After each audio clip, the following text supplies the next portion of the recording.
Hi, I'm Greg Harris, Majority Leader of the Illinois House of Representatives. My pronouns are he, him, his. And I just want to congratulate the AIDS Foundation of Chicago on a wonderful and very important 35 years. And it's even more important now to continue to be sure that people with HIV and AIDS are getting treatment and to be sure that testing and education is available in our communities. While we're all struggling right now with the effects of COVID, the effects of HIV and AIDS have never left us. We must stay vigilant. And doing that takes really wonderful people and a really wonderful community and wonderful organizations that support us. So I'm so pleased today to be able to thank two of my friends, Fred Eychaner and Martin Kernane, for the honors they're getting, and to thank Walgreens Corporation for their award and also for the constant support they've given folks with HIV and AIDS. Hi everyone, thanks for inviting me to join you virtually at the AIDS Foundation Chicago's Gala35, celebrating 35 years of service. Since 1985, the AIDS Foundation has been dedicated to supporting people living with and impacted by HIV/AIDS. At a time when many people treated the crisis with scorn or dismissal, it was the AIDS Foundation that has always been a fierce advocate for the community. From advocacy to prevention efforts, support services, and more, the AIDS Foundation provides invaluable support for Illinoisans. I've been pleased to partner with you to fight for critical programs such as the Ryan White Program, housing, and defending the Affordable Care Act's protection for pre-existing conditions. This year's Civic Leadership awardee, Fred Eychaner, really exemplifies the same commitment to supporting the HIV/AIDS community. For more than 40 years, Fred has worked tirelessly to support much of the LGBTQ infrastructure in Chicago. His efforts have helped to improve the lives of countless people and are more important than ever during this pandemic. And I want to say a personal word. Fred, you're an extraordinary person. I know you're very humble and don't like to hear these things said about you publicly, but there are so many of us who've seen you reach out and help people, many times without any credit at all, that really have made a difference in the lives of individuals across America. You have used your talents and your resources in ways that will leave a lasting legacy, and I think this award this evening is evidence of that as well. So congratulations to you, Fred. Thanks to everyone at AIDS Foundation Chicago for supporting people living with and impacted by HIV/AIDS every day. Illinois can be proud that you are all looking out for the health and well-being of everyone. Hi, this is Congresswoman Robin Kelly from the 2nd Congressional District. I'm so glad to join you for Gala 35, a celebration of the AIDS Foundation of Chicago, 35 years of commitment to people living with HIV and their families. I also want to thank and congratulate this year's award winners, Fred Eychaner, Dr. Toyin Falusi, Martin Kernane, and Walgreens. I appreciate your commitment to the fight for an AIDS-free generation. Know that I am fighting for key critical investments in Congress, and I'm proud to report that House Democrats added $11 billion over President Trump's budget request and more than $1 billion more than in 2019 for HIV/AIDS programs. Additional funds went to NIH research funding and an increase in the House Opportunities for People Living with HIV program. As we continue to fight both the COVID-19 and HIV/AIDS pandemic, I'm glad to know that the AIDS Foundation of Chicago is a partner in this fight. Congratulations on 35 years, and here's to many, many more. Hello everyone, I'm Mayor Lori Lightfoot, and I'm here to extend a huge congratulations to the AIDS Foundation Chicago on 35 years of spearheading the movement to support the HIV community. AFC's leadership in housing, healthcare, advocacy, and prevention has significantly advanced health equity both in Chicago and beyond, ensuring that people living with HIV have the resources they need to feel safe, supported, and healthy. I also want to congratulate AFC on its continued progress with the Getting to Zero Illinois initiative, an ambitious but achievable plan to end the HIV epidemic in Chicago and the entire state of Illinois within the next decade, once and for all. So thank you, AFC, for continuing to uplift our communities and pushing our city ahead in the fight against HIV. And thank you all for supporting this year's gala. Good evening. As Governor of Illinois, it's my honor to congratulate the AIDS Foundation of Chicago on 35 years of action in improving health equity across the state of Illinois. Since your founding in 1985, you've provided critical support to individuals living with and vulnerable to HIV or chronic conditions. And your ability to mobilize communities to create equity and justice for people living with and disproportionately impacted by HIV and AIDS is inspiring. While significant progress has been made in preventing and treating HIV, it's organizations like AFC that help us get closer to that day when we can really celebrate no new HIV cases. I'm proud to join AFC and organizations across the state in working to end the HIV epidemic through our Getting to Zero Illinois initiative. AFC's leadership in prevention, care, housing, and advocacy continues to provide compassion and justice for individuals living with HIV. Thank you, AFC, for your leadership and for providing hope to so many people over the years, and especially in this very challenging year. Please know that the state of Illinois stands behind you today and will remain your partner every day. Hello, I'm State Representative Lamont Robinson, and I represent the 5th District in the Illinois General Assembly. I'm honored to congratulate AFC on 35 years of service. I know personally the amazing work that AFC is doing. I want to thank them for supporting me and making sure that PrEP can be given to youth all across the state of Illinois. I'm also looking forward to working with AFC to make sure that we fund the African American Response Act in order for us to get to zero by 2030. And then lastly, that we finally decriminalize HIV in the state of Illinois. I had a dear friend that I lost to HIV right after college. His name is Previn.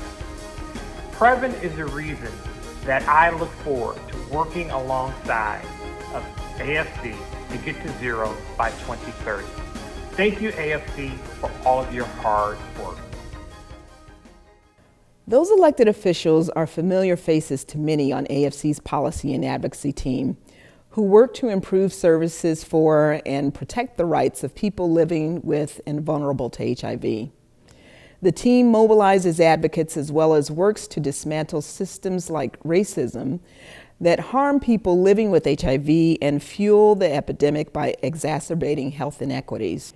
There are many other legal and political challenges ahead.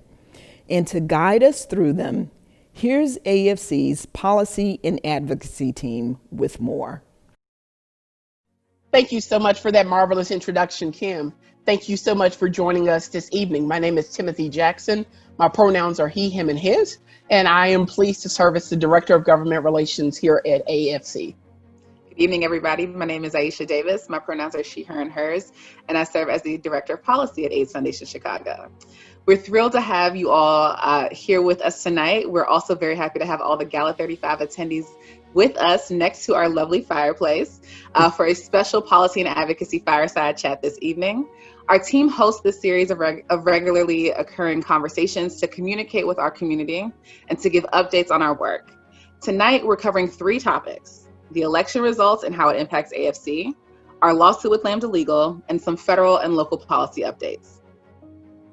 Before we jump into that, we just wanted to share a bit about the Policy and Advocacy Department. As an organization, AFC strives to ensure that people living with or vulnerable to HIV are able to access equitable and competent health care and live full lives without fear of stigma and discrimination. Our department advances this goal by working at the federal, state, and local level to ensure that there are protections in place and resources available for our communities to thrive. This work also includes our annual Advocacy Day, our work with elected officials and agencies, and our intentional work directly with our communities. During the COVID-19 pandemic and the ongoing conversations about racial equity, our work has pivoted to ensure that our most marginalized community members are centered, our direct service work is continued, and that our other work carries on, but from a distance. Over the next few months, we will be sharing our policy priorities, conducting trainings with community advocates, and preparing for next year's Advocacy Day, which is scheduled for April 21st, 2021. So 4/21/21. If you want to stay up to date with our department, please text AFC to 40649, and also make sure to follow AFC on our social media platforms, Facebook and Instagram. Awesome. So let's jump into these federal updates. First off, we're going to talk a little bit about the elections. What an election season this has been. Wow. This is also a very notable election because it's the first time in U.S. history that a sitting president has not agreed to a peaceful transition of power. And one of the things that our current president is talking about is this alleged voter fraud that happened because of mail-in ballots. However, there has been no evidence to date of any kind of voter fraud affecting the mail-in ballots. And we all know that mail-in ballots were imperative this year because of the COVID-19 pandemic and the fact that going into polling places and being around other folks puts people in greater risk of contracting COVID-19. In addition to the presidential election, we're also following the Senate races. Right now, the Senate is still up in the air in terms of which party will be in control. There's a chance for us to flip the Senate blue via Georgia's elections. And so we definitely need to give a big shout out to all the Black women and Black LGBTQ folks who have been organizing across the South. Another thing on the federal level that we've been keeping an eye on, which is actually really closely tied to the Senate race, is the fact that there has not been a COVID-19 relief package in months. So a lot of this conversation has been around the fact that the House Democrats and the Senate Republicans have not been able to find a middle ground. But depending on how this Senate election turns out, we may be able to see some quick advancement in the COVID relief package front. Thank you so much, Aisha, for getting us up to date on kind of the whereabouts and what's going on with the election. Going to talk about state votes and updates. Unfortunately, with the election on November 3rd, Illinois voters did not pass the fair tax. We know the fair tax would have changed the state's income tax structure to one that is more progressive, and it would have put about $3.1 billion into the state's coffers. And so you don't get that $3.1 billion. And so we're now looking at a budget deficit of about $3.9 billion that we're currently in the red, and projected $8 billion over the next 2 years. And so state leaders, both the governor and the General Assembly, will be looking at options to fix this budget hole, including raising revenue and significant budget cuts. Also, Aisha hinted about the election, of course, a COVID relief package.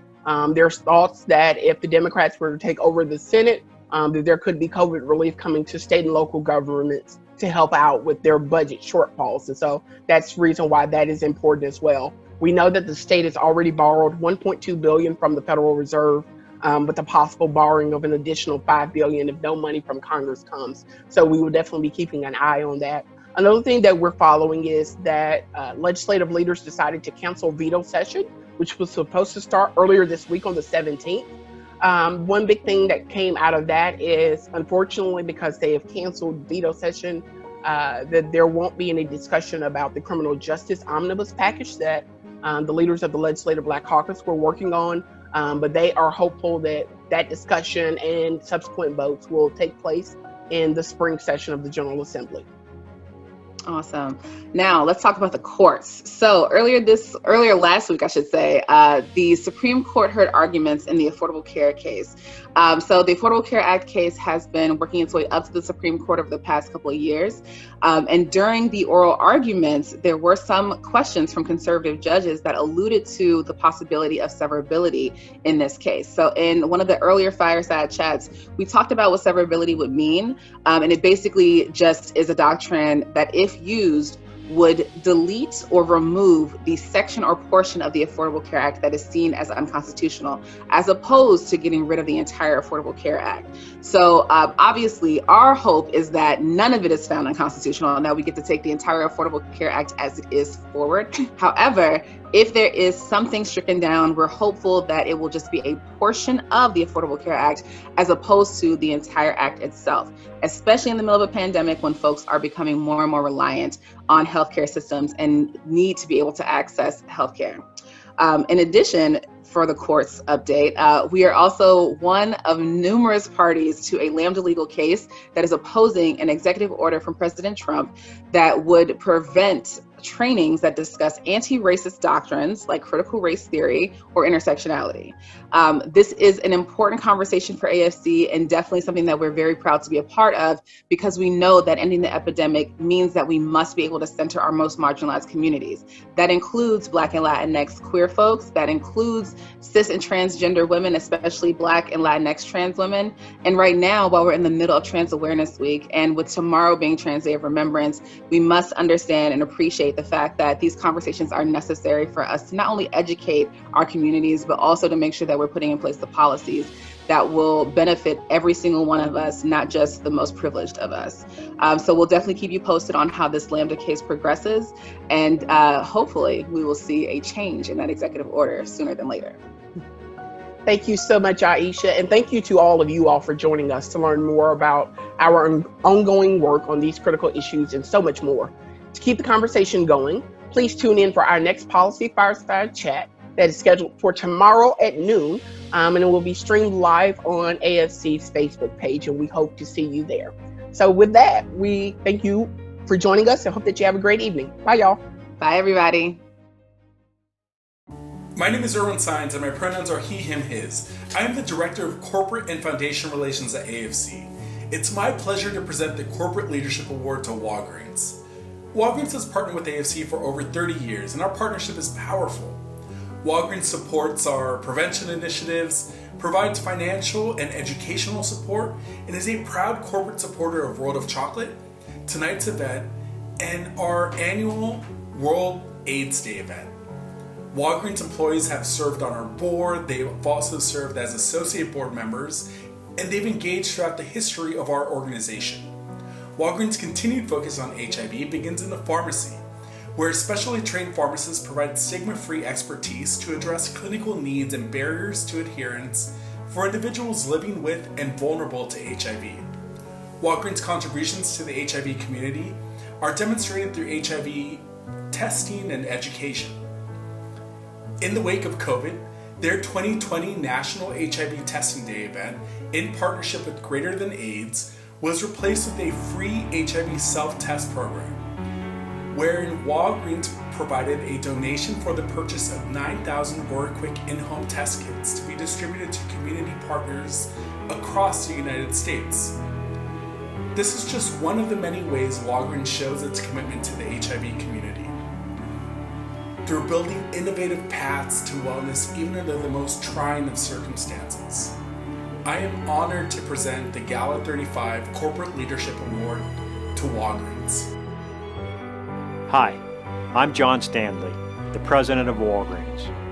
First, I want to congratulate AIDS Foundation Chicago for your work over the last 35 years in Illinois supporting the HIV community, and for providing resources and support to those disproportionately impacted by HIV. We at Walgreens value the partnership we've had with you and are committed to addressing healthcare disparities in underserved communities and populations over the long term. Walgreens has supported people living with HIV and AIDS since the beginning of the epidemic nearly 4 decades ago. We champion HIV testing, prevention, and treatment, with all of our pharmacy team members chain-wide trained in HIV prevention and PrEP, stigma, and cultural competency. We've backed the U=U movement to reduce stigma for those living with HIV. This year, at the height of shelter-in-place orders, we proactively reached out to patients to ensure they had their medications and shipped directly to their homes when needed, while maintaining critical inventory. And even in an incredibly unusual year where HIV testing is down significantly, we shifted gears to provide thousands of at-home testing kits to community partners across the country in recognition of National HIV Testing Day. We're united with you in ending the epidemic by 2030 here, with Getting to Zero Illinois, and through efforts with other partners across the country. And in our hometown of Chicago, I know many of our team members are passionate and personally involved with Team Walgreens, participating in AIDS Run and Walk Chicago. I know they look forward to many future events virtually or again in person when the day comes. On behalf of Walgreens, thank you for this incredible honor. We are grateful for our collaboration and look forward to much continued work in the future to end this epidemic. I promise to devote myself to a lifetime of service to others through the profession of pharmacy. In fulfilling this vow, I will consider the welfare of humanity and the relief of suffering my primary concern. I will apply my knowledge, experience, and skills to the best of my ability to ensure optimal outcomes para mis pacientes. I will respect and protect all personal and health information. I will accept the lifelong obligation to improve my professional knowledge and competence. I will hold myself and my colleagues en los más altos estándares moral, ethical, and legal conduct. I will embrace and advocate changes that improve patient care. I will utilize my knowledge, skills, experiences, and values to prepare the next generation of pharmacists. I take these vows voluntarily with the full realization of the responsibility with which I am entrusted by the public. I am a pharmacist.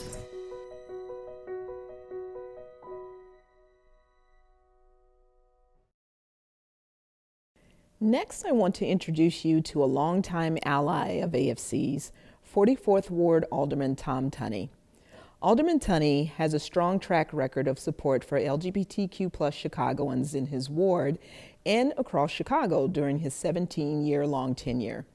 His commitment to people living with HIV and AIDS started in the early 1980s when he became a lead volunteer for a program, Open Hand, that provided home delivery of hot meals to patients with AIDS. Alderman Tunney's restaurant, Ann Sather, became a ground zero meeting place for activists in the fight for LGBTQ+ equality. Alderman Tunney was also awarded with AFC's Friend of the Foundation Award in 1992. We're so grateful you're here with us tonight to present the Civic Leadership Award, Alderman Tom Tunney, and for your support for tonight's event. Hi, AIDS Foundation Chicago community. As Kim said, I'm Alderman Tom Tunney from the 44th Ward. I'm deeply proud to introduce the recipient of AFC's Civic Leadership Award, Fred Eychaner. Fred is a civil rights and peace activist whose work has deeply impacted Chicago and the nation for over 40 years. Fred's leadership and support have been fundamental to creating much of the LGBTQ+ infrastructure in Chicago.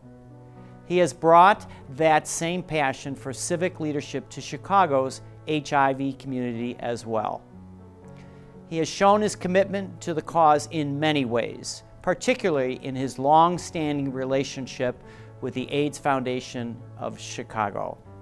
For 10 years, during the height of the HIV epidemic, Fred served on the board of directors of AFC, and he remains the largest donor in the organization's history. He has continued his legacy of generosity by being a leading financial supporter of Getting to Zero Illinois. In a merger of his commitment to the arts, civic, and HIV community, Fred has been a partner with me in supporting AIDS Garden Chicago, the city's first public monument to memorialize the early days of Chicago's HIV epidemic.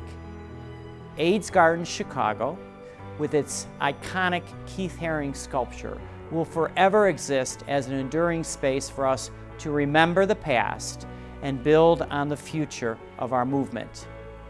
Honored guests, I am delighted to present Fred with the Civic Leadership Award, again, to my friend, Fred Eychaner. Thank you, Alderman Tunney. Thank you, honored guests and friends. This award tonight is something which really should be shared with everyone. I want to thank all the clients, the staff and board members, the volunteers of the AIDS Foundation of Chicago for your incredible work over 35 years. Tom in particular deserves awards of his own for steering our communities forward, first as an activist and then additionally as an elected official and now vice mayor. And Tom, particularly thanks for your leadership in the AIDS Memorial Garden and securing the Keith Haring sculpture now under installation at the Belmont Rocks. Tom, a quick story about your establishment.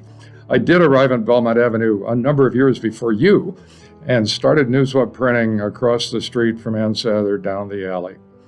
Frequently after working all night, hippies drenched in ink, we'd take seats at Ann's pristine Swedish lunch counter, which we came to call the counterculture. Back then, ink meant newspaper, black ink, of course, not tattoo.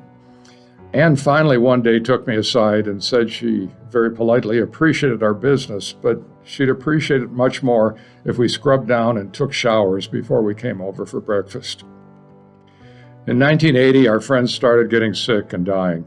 The devastation from HIV was horrible and overwhelming, and we literally had nowhere to turn.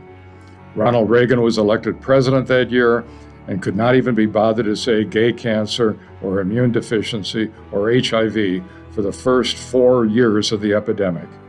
Infections spun out of control, and there was no rational public health response nationally. Instead, the National Republican Party demonized us all as we were sick and dying. Ignorance, prejudice, racism, anti-immigrant, anti-science. If those dying were American legionnaires, there would have been an instant national response from National Republicans. Instead, we were gay men easily demonized.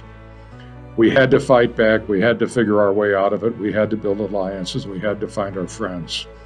We organized and fought back, all elements of the community involved, from righteous drag queens to leather boys, all terrified of who would die next. A few years later, George Bush and his campaigns demonized gay marriage to turn out right-wing voters, and once again relying on prejudice, ignorance, racism, anti-immigrant, and anti-science sentiments. Now, 40 years after HIV first emerged, we have a national administration which shut down President Obama's pandemic planning office, which denied scientific reality, which failed to formulate a rational public health policy, and which once again spread ignorance, prejudice, racism, and anti-immigrant and anti-science sentiments. We are indeed tonight in a nonprofit, non-political environment at AFC, but what I've just said are objective facts. Thank you all for your leadership in trying to get us to rational public health policies, all of you working in your own individual ways. These policies have been so sorely lacking on the national scene.